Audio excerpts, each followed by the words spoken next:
You're the 14th Dalai Lama. There's a lot of concern that you may be the last Dalai Lama. Do you think that you will? That's no problem. That's not a problem. The name institution, Dalai Lama, now there's up to 20 people. As early as 1969, I made clear publicly, officially, the very institution of Dalai Lama should continue or not up to 20 people. So I don't care.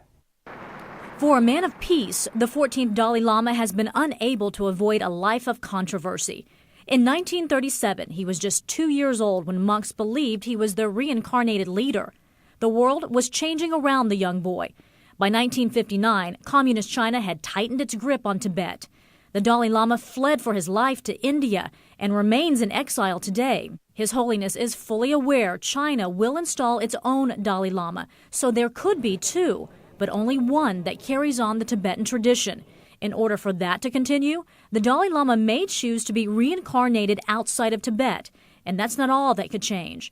The 15th Dalai Lama could even be a female. In case people want to keep this institution, and also the successor, also people want to follow traditional way, then they search one boy or one child. That also there's depends circumstances. If the people want is a female, then that also is possible.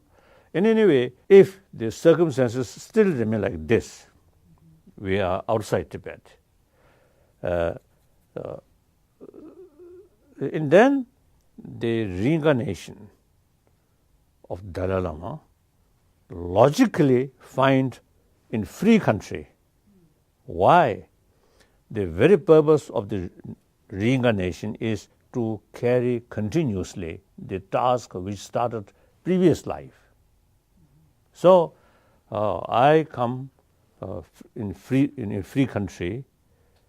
I escape to free country to certain purpose. So till that purpose not fulfilled, not achieved, then the reincarnation must be, true reincarnation must be who carry continuously that task not yet established, not yet achieved, accomplished. It will continue. Yes. There are millions all over the world who admire you. They adhere to your teachings. Who do you look up to? Where do you get your inspiration? Perhaps, firstly, my mother. Yeah. When I was very young, my mother provides maximum affection. Then, of course, I think generally the Tibetan community, like any other major religion, Buddhism also is very much emphasis importance of compassion and forgiveness. Then of course, when I met people, you see people smiling, so that also the source of inspiration. Your Holiness, as you travel around the U.S. and to colleges like Nova Southeastern University, what's your main message to Americans? Of course, everybody used to want happy life. Sometimes you see people, in order to achieve the happy life, successful life, entirely relying on external means, money, power, or some other things. I think that's a mistake. Ultimately, the source of happiness or joyfulness is very much within ourselves. And once our mind more calm, more joyful, then our sort of activities also can be more effective because it can be more realistic.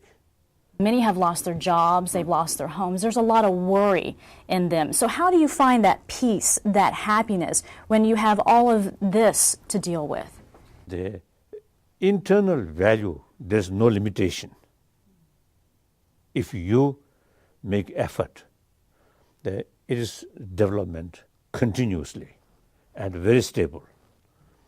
The material value, even someone who owns whole world, maybe still discontent. Right. So there is a limitation. In any case, So I think America, perhaps, I think you take for granted all your sort of better facility. So then all the certainty something happened, then too much disturbances. And I think the American people, of course the richest country, so sometimes maybe your lifestyle, maybe a little too much luxury sort of life. You call yourself a simple Buddhist monk. Yes. Many people think of you much more than that. But if you weren't a monk, what would you be? Just ordinary human being. Really? There's nothing ordinary about you. Simple Buddhist monk, also ordinary human being. What does the Dalai Lama do in his spare time? Do you watch TV? Do you watch the news? People want to know, meditation. What is it like to be you? Meditation. Meditation and reading, study. Your Holiness, let me ask you this. Do you think you will ever go back to a free Tibet? Oh yes, certain. We, everybody, all Tibetan, is a belief. Things will change. So there is, we always hope, there's a return. In this lifetime, do you think you will? Oh yes, certainly. You turn But that's our 75 hope. this summer, in this lifetime. Yes, this is our hope. Betty Nguyen, CNN, Plantation, Florida.